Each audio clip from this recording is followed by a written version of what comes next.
నా ఇష్టం, నా కోరిక ఎప్పుడూ సగటు మనిషిగా ఉండటమే. తన పని తను చేసుకుంటూ ఉండటం, ఎవరి జోలికి వెళ్లకుండా ఉండటం, బతికేయడం, తన కుటుంబం వరకు జీవితాన్ని కుదించడం, సగటు మధ్య తరగతి మనిషిగా బతకాలనేది నా కోరిక చిన్నప్పటి నుంచి. మా నాన్న కోరిక ఏంటంటే, నేను ఇంటర్ చదువుతున్నప్పుడు, అరే నేను డిగ్రీ చదవలేకపోయి, నువ్వు డిగ్రీ చదివి కనీసం నువ్వు ఎస్ఐగా సెలెక్ట్ అయితే నువ్వు కనీసం డిఎస్పీ కంటే కొంచెం పై ర్యాంక్లో నువ్వు రిటైర్ అవుతారు అని చెప్పాడు మా నాన్న. దురదృష్టవశాత్తు నేను డిగ్రీ చేయలేకపోయా. కానీ నేను అంటే నాకు అంతకుమించి కోరికలు లేవు, అది చెప్పడానికి నా ఉద్దేశం. చాలా చిన్న జీవితాలు మాయి. మా అన్నయ్య గారు ఏదో పొరపాటు యాక్టర్ అయిపోయి తప్ప నాకు రావాలి నేను ఎప్పుడు అనుకోలే. అదే నెల్లూరులో, అదే ఫతేఖాన్పేటలో చిన్న ఇంట్లో ఇంకొక మామిడి మొక్క ఉంటే బాగుంటుంది అనుకున్న కోరిక తప్ప కోట్లు సంపాదించాలి, పేరు రావాలని ఎప్పుడు ఆశించాల. సో నన్ను ఎలా పెంచారు మా ఇంట్లో అంటే మీరు ఆశ్చర్యపోతారు. మొన్న నా friend Anand Sai TTD board సభ్యుడిగా నియమితులయ్యారు. అతను చెప్తా ఉన్నాను నాకు ఈ మధ్యన, నన్ను ఎలా పెంచారంటే మా ఇంట్లో వాడి అతని ఆనంద్ సాయి మాటల్లో, చిన్న తంబి అని తమిళ సినిమా ఉంటుంది, మన తెలుగులో చంటి అని సినిమా తీశారు. చిన్న తంబి కదా ఆనంద్, అవునా? అందులో హీరోయిన్ని ఎలా పెంచుతారు ఇంట్లో నుంచి బయటికి వెళ్లకుండా,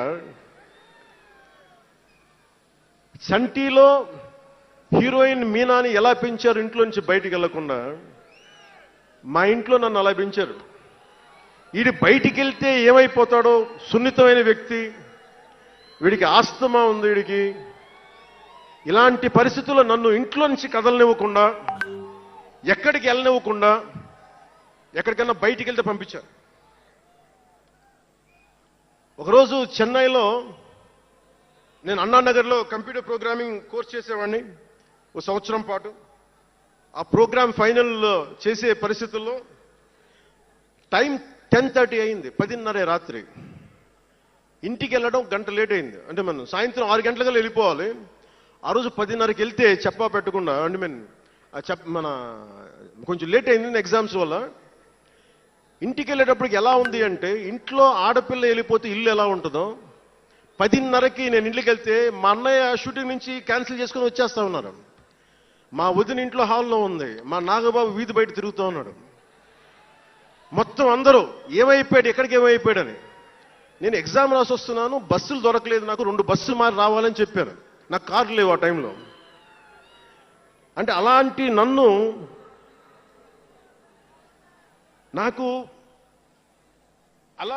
పెంచారు. ఇది మా నాగబాబు గారు ఇక్కడే ఉన్నారు, అడగండి, ఆ రోజు గుర్తుంటుంది ఆయనకి. అలాంటి నన్ను పాలిటిక్స్ చేస్తానని కానీ, సినిమాల్లోకి వస్తానని కానీ ఎవరు ఊహించలే. ఎందుకంటే నేనే ఊహించలే. పోనీ 18 ఏళ్ల వయసులోనో 20 ఏళ్ల వయసులోనో 10:30కి లేటుగా వచ్చామంటే ఒక అర్థం ఉంటుంది. అక్కడమ్మాయి ఇక్కడ అబ్బాయి, గోకులంలో సీత, సుస్వాగతం, తొలి ప్రేమ చేస్తున్న సమయంలో, మేబీ తొలి ప్రేమ ముందు అటో ఇటో, సంగీత్ థియేటర్లో, హైదరాబాద్ సంగీత్ థియేటర్లో క్లింట్ ఈస్ట్వుడ్ నాకు ఇష్టమైన హీరో, అతను సినిమాకి వెళ్ళా.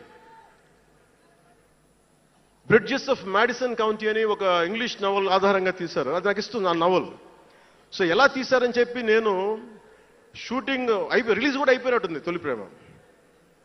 నేను నా ఫ్రెండ్ ఆనంద్ సాయిని, హరీష్ పాయిని, ఇంకో 2-3తోటి సెకండ్ షోకి వెళ్ళా. సెకండ్ షోకి వెళ్ళి ఇంటికి వస్తే కింద మా నాన్న, ఇంట్లో పైన రూమ్లో పడుకోవాల్సిన మా నాన్న కింద కుర్చీ వేసుకొని, ఓ నీల్ కమల్ చైర్ వేసుకొని నా కోసం వెయిట్ చేస్తా ఉన్నాడు. ఎక్కడికి రా వెళ్ళామని.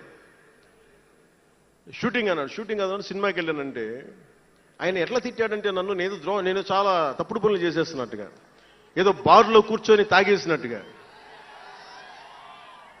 నేను అప్పటికి కొంచెం గుండె ధైర్యం తెచ్చుకొని చెప్పాను, అక్కడ మా నాన్న అంటే భయం, చిన్నప్పుడు చాలా కొట్టేవాడు మా నాన్న మమ్మల్ని. ఆ భయం నన్ను కొట్టింది తక్కువ కానీ మా అన్నయ్యని కొట్టింది ఎక్కువ.